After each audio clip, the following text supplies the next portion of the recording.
দর্শক, আপনাদের আমন্ত্রণ জানাচ্ছি রাতের দীপ্ত সংবাদে। সঙ্গে রয়েছে আমি রুবায়েত হাসান। শুরুতেই থাকছে প্রধান খবরের শিরোনাম। টি-20 বিশ্বকাপ খেলতে ভারত যাবে না বাংলাদেশ ক্রিকেট দল। বদলি হিসেবে স্কটল্যান্ডকে নিল আইসিসি। নির্বাচনী প্রচারের প্রথম দিনই সারা দেশে উৎসবের আমেজ, সমর্থন আদায়ে প্রার্থীদের নানা প্রতিশ্রুতি। একটি দল ভোট দখলের চেষ্টা করছে, অভিযোগ তারেক রহমানের। সিলেট থেকে নির্বাচনী প্রচারণা শুরু। ঢাকা ৮ আসনের নির্বাচনী সমীকরণ জটিল, মির্জা আব্বাসের সঙ্গে লড়ছেন নাসিরুদ্দিন সহ 10 জন।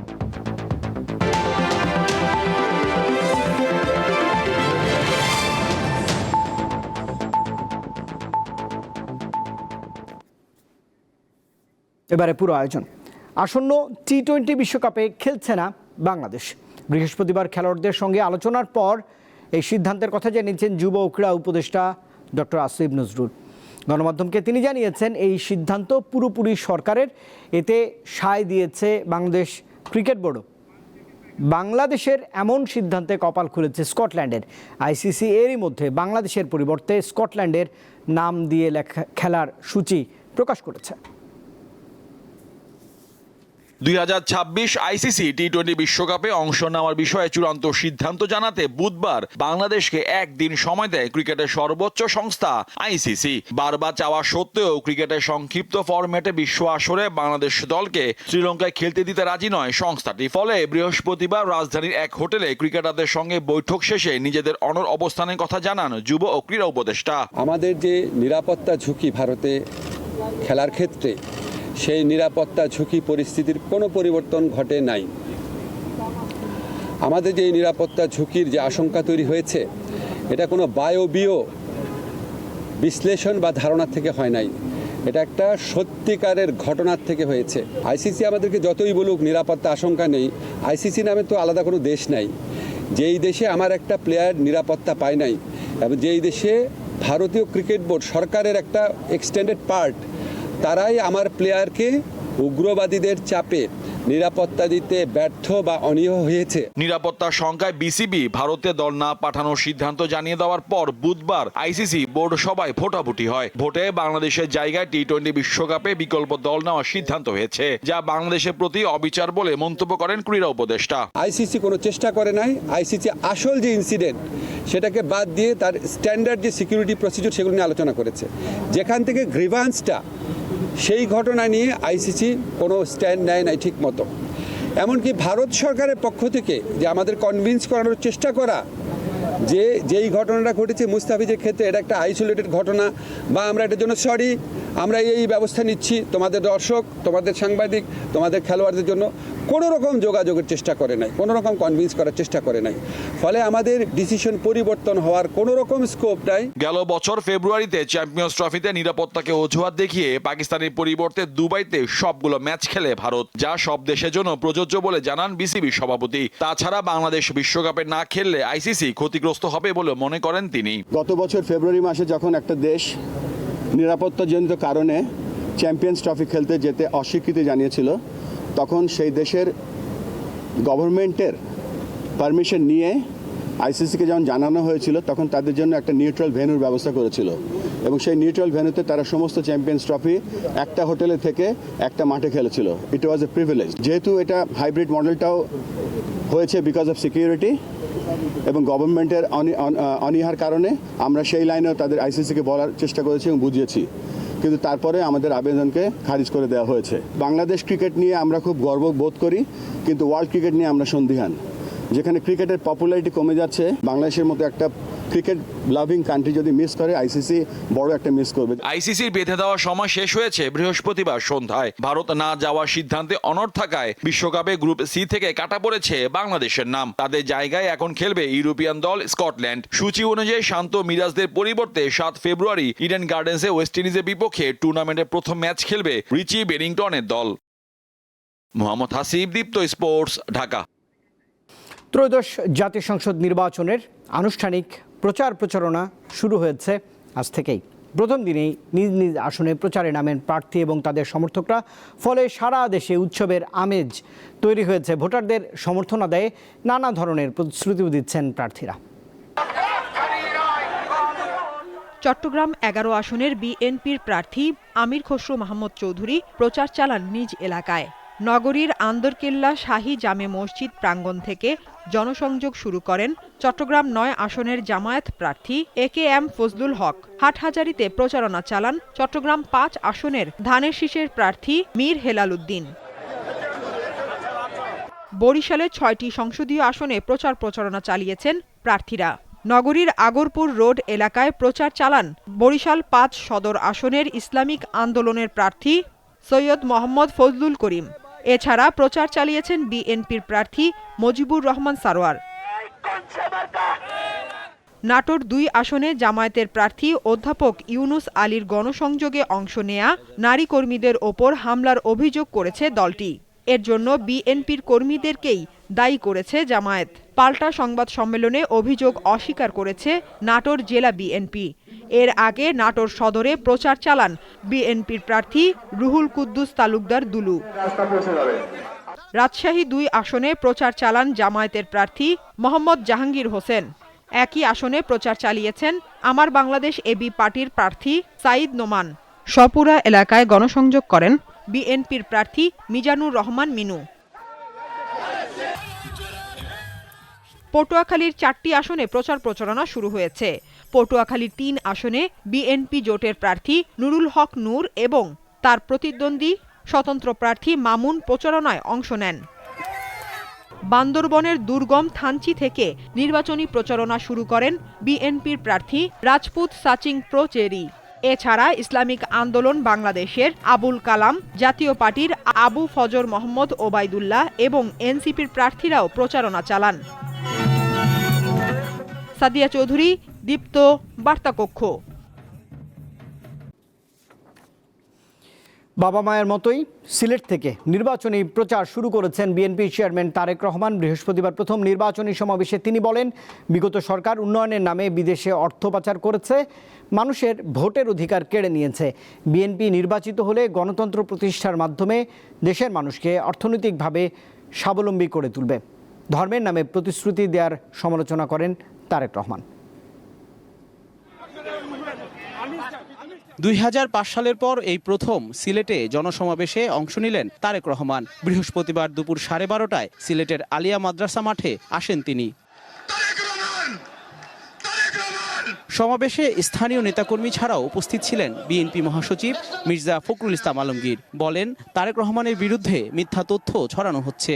একটা দল, রাজনৈতিক দল বিভিন্ন রকম কুৎসারণা করছে, মিথ্যা কথা বলছে আমাদের নেতাদের বিরুদ্ধে, এমনকি আমাদের নেতা তারেক রহমান সাহেবের বিরুদ্ধেও তারা মিথ্যা রটনা করছে। বন্ধুগণ, এই দলটাকে আপনারা চেনেন? কোন দল এটা? এই দল থেকে ভোট পাবে? বাংলাদেশে যে জায়গা আছে বন্ধুগণ, এরা বাংলাদেশের স্বাধীনতাকে বিশ্বাস করেনি। তারেক রহমান বলেন, নির্বাচনের নামে প্রহসন করে দেশের মানুষের ভোটাধিকার কেড়ে নিয়েছিল বিগত সরকার। এই পরিস্থিতির পরিবর্তন আনতে অঙ্গীকারবদ্ধ বিএনপি। শুধু ভোট এবং কথা বলার অধিকার না, বিএনপি চায় আপনাদের দেশের মানুষকে অর্থনৈতিকভাবে স্বাবলম্বী করে তুলতে, দেশের নারী সমাজকে, মা বোনদেরকে, দেশের যুব সমাজকে, দেশের প্রত্যেকটি কৃষক সহ প্রত্যেকটি শ্রেণী পেশার মানুষকে বাংলা বিএনপি চায় আগামী দিনে ইনশাআল্লাহ সরকার গঠন করে প্রত্যেকটি মানুষকে স্বাবলম্বী করে গড়ে তুলতে। সমাবেশে ধর্মীয় প্রসঙ্গ তুলে তারেক রহমান বলেন, একটি রাজনৈতিক দল বেহেশতের টিকিট দেওয়ার কথা বলে জনগণের সঙ্গে প্রতারণা করছে। দোজখের মালিক আল্লাহ, বেহেশতের মালিক আল্লাহ, এই পৃথিবীর মালিক আল্লাহ, কাবার মালিক আল্লাহ। আরে ভাই, যেটার মালিক আল্লাহ সেটা কি অন্য কেউ দেওয়ার ক্ষমতা রাখে? রাখে না। তাহলে কি দাঁড়ালো? নির্বাচনের আগে একটি দল এই দিব ওই দিব বলছে, টিকিট দিব বলছে না? যেটার মালিক মানুষ না, সেইটার কথা যদি সে বলে, এক শিরকি করা হচ্ছে, হচ্ছে না? যার মালিক আল্লাহ, যার অধিকার শুধু আল্লাহর একমাত্র, সবকিছুর অধিকার উপরে আল্লাহর অধিকার। কাজেই আগেই তো আপনাদেরকে ঠকাচ্ছে, নির্বাচনের ফলে তাহলে কেমন ঠকাবে আপনাদেরকে বোঝে নেবার। তিনি বলেন, দিল্লি নয়, পিন্ডি নয়, সবার আগে বাংলাদেশ। দীর্ঘ 2 দশক পর সিলেটের মাটিতে জনসমাবেশে অংশ নিলেন বিএনপির চেয়ারম্যান তারেক রহমান। এর মাধ্যমে আসন্ন ত্রয়োদশ জাতীয় সংসদ নির্বাচনের আনুষ্ঠানিক প্রচারণা শুরু করলেন তিনি। নেতাকর্মীরা যাতে ঐক্যবদ্ধভাবে বিএনপির পক্ষে ভোট চেয়ে আগামী নির্বাচনের জয় সুনিশ্চিত করেন সেই প্রত্যাশা ব্যক্ত করেছেন তারেক রহমান। জহিরুল মোহসান, দীপ্ত সংবাদ, সিলেট। একটি রাজনৈতিক দল বিদেশিদের পোস্টাল ভোট দখলের চেষ্টা করছে বলে অভিযোগ করেছেন বিএনপির চেয়ারম্যান তারেক রহমান। বৃহস্পতিবার বিকেলে শায়েস্তাগঞ্জ উপজেলা পরিষদ মাঠে আয়োজিত বিএনপির নির্বাচনী জনসভায় তিনি এমন অভিযোগ করেছেন। তারেক রহমান বলেন, ইতিমধ্যে ষড়যন্ত্র শুরু হয়েছে। একটি রাজনৈতিক দল বাড়ি বাড়ি গিয়ে মানুষের এনআইডি কার্ড সংগ্রহ করছে এবং বিকাশ নম্বরে টাকা দিচ্ছে। সকলকে সতর্ক থাকার আহ্বান জানিয়ে তিনি জামাতের সঙ্গে ফজরের নামাজ পড়ে ধানের শীষে ভোট দেওয়ার আহ্বানও জানিয়েছেন। একটা রাজনৈতিক দল সবগুলো ব্যালট, যেগুলো পোস্টাল ব্যালট পাচ্ছে, সেগুলো দখলের চেষ্টা করছে। খবর পেয়েছেন আপনারা? সজাগ থাকতে হবে। এই যে যেভাবে আগে ভোট চুরি হয়েছে, ডাকাতি হয়েছে, এখন এরা ভোট ইঞ্জিনিয়ারিং করছে। আপনার ভোট, আপনার পরিচিত মানুষের ভোট কিন্তু দখলের চেষ্টা করছে। এদিকে প্রথম দিনই নির্বাচনী প্রচারণা শুরু করেছে জাতীয় নাগরিক পার্টি এনসিপি। আসন্ন জাতীয় সংসদ নির্বাচনে বাংলাদেশ জামাত ইসলামীর নেতৃত্বাধীন 10 দলীয় জোটের অংশ এনসিপি বৃহস্পতিবার সকালে ঢাকা বিশ্ববিদ্যালয়ের শেরে বাংলা একে ফজলুল হক, হোসেন শহীদ সোহরাওয়ার্দী, জাতীয় কবি কাজী নজরুল ইসলাম এবং ইনকিলাব মঞ্চের প্রয়াত মুখপাত্র শরীফ ওসমান বিন হাদির কবর জিয়ারতের মধ্য দিয়ে এই দলটি প্রচারণা শুরু করে। এ সময় এনসিপির আহ্বায়ক নাহিদ ইসলাম বলেছেন, এবারের জাতীয় সংসদ নির্বাচন আধিপত্য পক্ষ বিরোধী যাত্রা। তিনি দেশবাসীর প্রতি 10 দলীয় ঐক্যকে নির্বাচনে বিজয়ী করার আহ্বানও জানিয়েছেন। বাংলাদেশে ইলেকশনের তফসিল ঘোষণা হয়েছে, কিন্তু আমরা বরাবরে বলে এসেছি সংস্কার, বিচার এবং একটি সুষ্ঠু নির্বাচন এই সময়ের আমাদের সবচেয়ে জোর দাবি। এই নির্বাচন প্রক্রিয়ার মধ্য দিয়ে একটি বাংলাদেশে আমরা নতুন বাংলাদেশে যাত্রা শুরু করব। আমরা একটি জোট গঠন করেছি, যেই জোটের নাম হলো ঐক্যবদ্ধ বাংলাদেশ। এই জোটের মধ্যে জামায়াত ইসলামী, এনসিপি, খেলাফত মজলিস থেকে আরো অন্যান্য দলগুলো রয়েছে। আমরা যখন একটি নতুন নির্বাচন এবং গণভোটের দিকে যাচ্ছি, আজকে থেকে তার আনুষ্ঠানিক প্রচারণা শুরু হচ্ছে। আমরা জাতীয় নাগরিক পার্টি এনসিপি এই ঢাকা বিশ্ববিদ্যালয় এলাকায় অবস্থিত এই 3 নেতার মাজার এবং শহীদ শরীফ ওসমান হাদির কবর জিয়ারতের মাধ্যমে আমরা আমাদের নির্বাচনের আনুষ্ঠানিক যাত্রা এই ঢাকা 8কে কেন্দ্র করে শুরু করছি। নির্বাচনী প্রচার জমে উঠেছে রাজধানীর প্রাণকেন্দ্র ঢাকা 8 আসনে। বিএনপি এবং এনসিপি সহ বিভিন্ন দল ও স্বতন্ত্র প্রার্থী মিলিয়ে 11 জন এই আসনে প্রতিদ্বন্দ্বিতা করছেন। এই আসনে বিএনপির মির্জা আব্বাস ছাড়াও রয়েছেন এনসিপির নাসিরউদ্দিন পাটোয়ারি। গ্যাস সংকটের কারণে রাজধানীর কেন্দ্রস্থলে শান্তিবাগের মানুষ এমন বিকল্প উপায়ে রান্নার কাজ সারছেন দীর্ঘদিন ধরে। রয়েছে শুষ্ক মৌসুমেও জলাবদ্ধতা, খাবার পানি সহ নানামুখী সংকট। বর্তমানে গ্যাস তো চুলায় থাকেই না। গ্যাসের বোতল 2000 থেকে 3000, গ্যাস আমরা পাইও না, বোতলের গ্যাস। তবে 50 বছর বয়সী গৃহিণী মাসুদা বেগম এলাকার বড় সমস্যা হিসেবে দেখেন মাদককে। রাইতের 12টা 1টা পর্যন্ত এই মাদকের লেগে আড়ন জানা আমাকে এলাকার ফলাফল সব খারাপ হয়ে যাইতেছে। এলাকার উন্নয়নে কাজ করবেন এমন প্রার্থীকে ভোট দিতে যান বাসিন্দারা। চাই এলাকায় শান্তিপূর্ণ পরিবেশ থাকুক, আমরা যাতে নিরাপদে রাস্তাঘাটে চলাফেরা করতে পারি। আইন শৃঙ্খলা বাহিনী উন্নত হোক, এটার জন্য আমি ভোট দিব। এমন প্রেক্ষাপটে ত্রয়োদশ সংসদ নির্বাচনের প্রচারণা শুরু করেছেন প্রার্থীরা। আসনটির অন্যতম প্রতিদ্বন্দ্বী প্রার্থী নাসিরউদ্দিন পাটোয়ারি বৃহস্পতিবার সকালে গণসংযোগ শুরু করেন 3 নেতার মাজার ও ওসমান হাদির কবর জিয়ারতের মাধ্যমে। জামায়াত ইসলামী সহ জোটভুক্ত দলগুলো তার সমর্থনে মাঠে থাকবে। গণসংযোগের শুরুতে নির্বাচনের মাধ্যমে নতুন বাংলাদেশে প্রবেশ করার প্রত্যাশা ব্যক্ত করেন পাটোয়ারি। এই নির্বাচন প্রক্রিয়ার মধ্য দিয়ে একটি বাংলাদেশে আমরা নতুন বাংলাদেশে যাত্রা শুরু করব। সেই নির্বাচন প্রক্রিয়া আপনারা দেখতে পেয়েছেন ইতিমধ্যে শুরু হয়েছে। আমরা একটি জোট গঠন করেছি, যেই জোটের নাম হলো ঐক্যবদ্ধ বাংলাদেশ। এই জোটের মধ্যে জামায়াত ইসলামী, এনসিপি, খেলাফত মজলিস থেকে আরো অন্যান্য দলগুলো রয়েছে। দুপুরে গণসংযোগ করেন বিএনপি প্রার্থী মির্জা আব্বাস। এলাকা থেকে মাদক ও সন্ত্রাস নির্মূলের পাশাপাশি আইন শৃঙ্খলা উন্নয়নে ভোটারদের প্রতিশ্রুতি দেন তিনি। সন্ত্রাস, মাদক চাঁদাবাজি দূর করতে হবে। আমি আশা করছি এবারে নির্বাচনও অত্যন্ত শান্তিপূর্ণ এবং প্রতিটা দল সহনশীল মনোভাব নিয়ে এই নির্বাচনে অংশগ্রহণ করবে। এছাড়াও আসনটিতে প্রতিদ্বন্দ্বিতা করছেন গণ অধিকার পরিষদের মেঘনা আলম, বাসদের AHM রফিকুজ্জামান, জাতীয় পার্টির জুবের আলম সহ 11 জন প্রার্থী। শুধু প্রতিশ্রুতি নয়, নির্বাচনের পর বাস্তব সমাধান চায় মানুষ। রাজধানী ঢাকার প্রাণকেন্দ্র বলা হয় ঢাকা 8 আসনকে। তবে এলাকাটিতে রয়েছে গ্যাস, পানিসহ নানামুখী সংকট। এখন ভোটের রাজনীতিতে দেখার অপেক্ষায় এলাকাবাসীর বাস্তব সমস্যাগুলো কতটা প্রাধান্য পায়। শিউলি শবনম, দীপ্ত সংবাদ, ঢাকা। আসন্ন ত্রয়োদশ জাতীয় সংসদ নির্বাচনে স্থাবর অস্থাবর সম্পদের বর্তমান মূল্যের ভিত্তিতে কোটিপতি প্রার্থীর সংখ্যা 891 জন। তাদের মধ্যে 100 কোটির মালিক 27 জন প্রার্থী। ট্রান্সপারেন্সি ইন্টারন্যাশনাল বাংলাদেশ টিআইবির করা নির্বাচনী হলফনামায় প্রার্থী পরিচিতি ত্রয়োদশ জাতীয় সংসদ নির্বাচন 2026 শীর্ষক প্রতিবেদনে এমন চাঞ্চল্যকর তথ্যই উঠে এসেছে। বৃহস্পতিবার রাজধানী ধানমন্ডিতে টিআইবির কার্যালয়ে সংবাদ সম্মেলন করে টিআইবি। তারা প্রতিবেদনে জানিয়েছে ত্রয়োদশ জাতীয় সংসদ নির্বাচনে 51টি রাজনৈতিক দল অংশ নিচ্ছে। চূড়ান্ত প্রার্থীর সংখ্যা 1981 জন। এর মধ্যে 48% বেশি প্রার্থীর মূল পেশা হচ্ছে ব্যবসা। রাজনৈতিক পেশাকে মূল পেশা হিসেবে উল্লেখ করেছেন মাত্র 1.56% প্রার্থী। এদিকে জাতীয় সংসদ নির্বাচন উপলক্ষে ভোটের আগের দিন 11 ফেব্রুয়ারি বুধবার সাধারণ ছুটি থাকবে বলে জানিয়েছেন প্রধান উপদেষ্টার প্রেস সচিব শফিকুল আলম। বৃহস্পতিবার রাজধানীর ফরেন সার্ভিস একাডেমিতে সমসাময়িক ইস্যুতে করা সংবাদ সম্মেলনে তিনি এমন তথ্য জানিয়েছেন।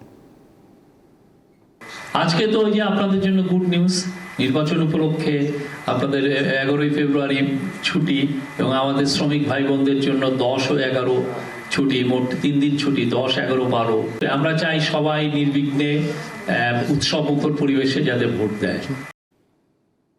আওয়ামী লীগ সাধারণ সম্পাদক ওবায়দুল কাদের সহ দলটির শীর্ষ 7 নেতার বিরুদ্ধে অভিযোগ গঠন করেছে আন্তর্জাতিক অপরাধ ট্রাইব্যুনাল। গণঅভ্যুত্থানে সংগঠিত মানবতাবিরোধী অপরাধের মামলায় অভিযোগ গঠনের মাধ্যমে আসামিদের বিরুদ্ধে বিচার শুরু হলো।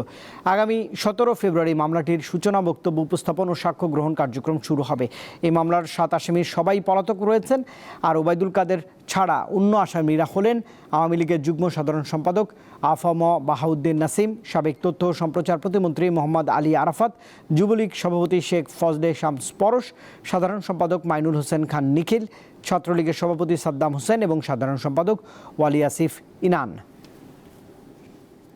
আগামী 7 দিনের মধ্যে ভারতীয় সুতা আমদানিতে শুল্ক আরোপের সিদ্ধান্ত বাস্তবায়ন না হলে 1 ফেব্রুয়ারি থেকে সব স্পিনিং মিল বন্ধের ঘোষণা দিয়েছেন মিল মালিকরা। বৃহস্পতিবার সংবাদ সম্মেলনে এই ঘোষণা দিয়েছে বিটিএমএ। এ সময় জানানো হয় এরই মধ্যে 60টি টেক্সটাইল মিল বন্ধ হয়ে গেছে, বাকিগুলো মাত্র 50% সক্ষমতায় চালু রয়েছে। দেশের রপ্তানি আয় সিংহভাগ নিয়ন্ত্রণকারী তৈরি পোশাক খাতের অন্যতম উপাদান সুতা, যার বড় বাজার দখল করে রেখেছে প্রতিবেশী ভারত। দেশে যে সুতা উৎপাদনে খরচ হচ্ছে $3, ভারত সরকারের ভর্তুকি সহ নানা ধরনের সুবিধা নিয়ে সেই সুতাই উৎপাদন করছে $2.5। 50 সেন্ট কম খরচে সুতা উৎপাদন করে আগ্রাসী বাজারজাতকরণ করছে তারা। ফলে হুমকির মুখে পড়েছে দেশের টেক্সটাইল খাত। এমন পরিস্থিতিতে শিল্পের বর্তমান অবস্থা তুলে ধরতে বৃহস্পতিবার সংবাদ সম্মেলনের আয়োজন করে Bangladesh textile mills association BTMA. এতে ব্যবসায়ীরা বলেন, মান ভালো হলেও দেশীয় সুতার বাজার বড় হচ্ছে না। এছাড়া কম দামে সুতা প্রতিবেশী দেশ থেকে আমদানি হচ্ছে। এতে চরম সংকটে এ শিল্প। তারপর একটু বলি, ইন্ডিয়ার প্রাইস কম, আমাদের প্রাইস বেশি, কারণ আমাদের কোনো ফ্যাসিলিটিস নাই। আমাদের গভর্নমেন্ট ফ্যাসিলিটিস সব উঠাই নিছে পর্যায়ক্রমে। আমাদের গ্যাসের বিল ছিল 6 টাকা পার কিউবিক মিটার, এখন 32 টাকা। বিটিএমএ সভাপতি বলেন, নানা সমস্যায় দেশের সুতার কলগুলো বন্ধ হওয়ার উপক্রম হয়েছে। এসব সমস্যা সরকারের নজরে আনা হলেও তা আমলে নেওয়া হচ্ছে না। তো এখন আমাদের ফ্যাক্টরি বন্ধ করার জন্য উপায় নাই এবং আমরা সকলে ঘোষণা দিচ্ছি আমরা বন্ধ তো করবো, আমাদের ব্যাংকের টাকা ফেরত দেওয়ার সক্ষমতা নেই। $1 বিলিয়ন আপনি প্রণোদনা দেন বাৎসরিক, দেখেন 1-2 বছর, তারপরে দিয়ে আমাদেরকে চাঙ্গা করেন, বলেন যে ঠিক আছে তোমরা এখন স্বয়ংসম্পূর্ণ হয়েছো, এবার ফ্যাক্টরি বন্ধ করে দাও। বিদ্যমান সংকটে স্পিনিং মিলগুলো বন্ধ হয়ে গেলে তৈরি পোশাক খাত পুরোপুরি আমদানি নির্ভর হয়ে পড়বে, যা দেশের অর্থনীতি ও কর্মসংস্থানের জন্য ভয়াবহ ঝুঁকি তৈরি করবে বলে আশঙ্কা শিল্প মালিকদের। বাধ্য হব আগামী মাসে আমাদের ফ্যাক্টরিগুলো বন্ধ করতে। শাহরিয়ার ইমন, দীপ্ত সংবাদ, ঢাকা। আন্তর্জাতিক প্রসঙ্গ। ফিলিস্তিনের গাজায় শান্তি প্রতিষ্ঠার লক্ষ্যে নির্মিত বোর্ড অব পিস বা শান্তি পর্ষদের সনদে স্বাক্ষর করেছেন যুক্তরাষ্ট্রের প্রেসিডেন্ট ডোনাল্ড ট্রাম্প। বৃহস্পতিবার সুইজারল্যান্ডের দাভোসে 56তম বিশ্ব অর্থনৈতিক ফোরামের ফাঁকে এই সনদে তিনি স্বাক্ষর করেন। স্বাক্ষর অনুষ্ঠানে ট্রাম্পের সঙ্গে একই টেবিলে বাহরাইন ও মরক্কো নেতারা উপস্থিত ছিলেন। ট্রাম্পের পর আরও 19 দেশের নেতারা এতে স্বাক্ষর করেছেন। যুদ্ধ পরবর্তী গাজা পুনর্গঠনের জন্য সম্প্রতি শান্তি পর্ষদ গঠনের ঘোষণা দেন এই প্রেসিডেন্ট। এর মধ্যে ট্রাম্পের আহ্বানে সৌদি আরব, মিশর, তুরস্ক, ইসরায়েল, পাকিস্তান সহ প্রায় 35টি দেশ শান্তি পর্ষদে যোগ দেওয়ার ঘোষণা দিয়েছে। এদিকে গাজায় হামলা চালিয়ে 2 শিশু এবং 3 সাংবাদিক সহ অন্তত 11 জন ফিলিস্তিনিকে হত্যা করেছে নেতানিয়াহুর সেনারা।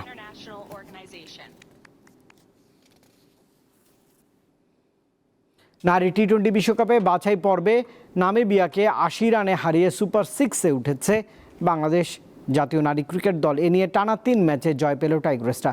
আইসিসি নারী টি-20 বিশ্বকাপ খেলার পথে আরও এক ধাপ এগিয়ে গেছে বাংলাদেশ নারী দল। সুপার 6-এর শীর্ষ 4-এ থাকলে জুনে ইংল্যান্ডে আসরে জায়গা করবে বাংলাদেশ। নেপালের ত্রিভুবন ইউনিভার্সিটি আন্তর্জাতিক স্টেডিয়ামে নামিবিয়ার কাছে টস হেরে আগে ব্যাটিংয়ে নেমে 7 উইকেটে 144 রানের লড়াকু পুঁজি পায় বাংলার মেয়েরা। দলের হয়ে সর্বোচ্চ 27 রান করেন মুস্তারি, জবাবে 64 রানেই গুটিয়ে যায় নামিবিয়া। 4 উইকেট নিয়ে ম্যাচ সেরা হয়েছেন সানজিদা আক্তার মেঘলা। এছাড়া 3টি করে উইকেট নেন রাবেয়া খান ও ফাহিমা খাতুন।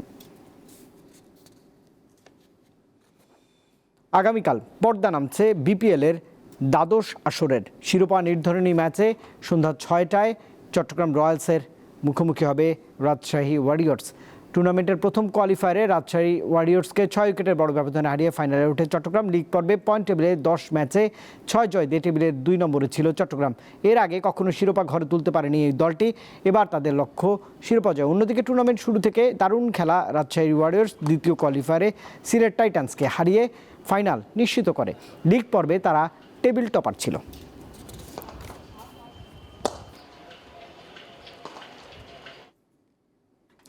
নদী রক্ষায় জনসচেতনতা বাড়াতে হাঁটা কর্মসূচি গ্রহণ করেছেন মাশফিকুল হাসান টনি।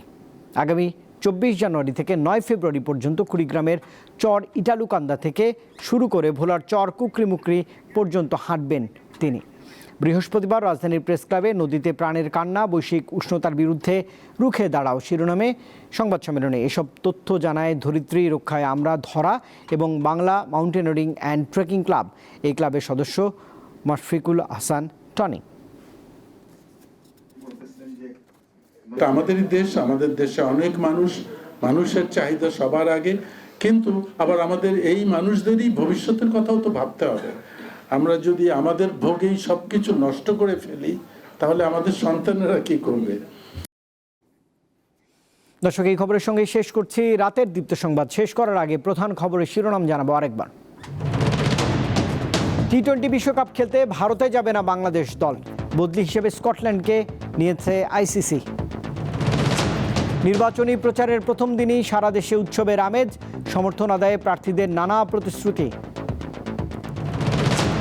একটি দল ভোট দখলের চেষ্টা করছে, অভিযোগ তারেক রহমানের। সিলেট থেকে নির্বাচনী প্রচারণা শুরু। ঢাকা 8 আসনের নির্বাচনী সমীকরণ জটিল, মির্জা আব্বাসের সঙ্গে লড়ছেন নাসিরউদ্দিন সহ 10 প্রার্থী। এই ছিল এখনকার মতো। তখন সঙ্গে থাকবার জন্য ধন্যবাদ সবাইকে। আরও তথ্য ও বিনোদনের জন্য আপনি যুক্ত থাকতে পারেন দীপ্ত টেলিভিশনের ডিজিটাল প্ল্যাটফর্মগুলোতে।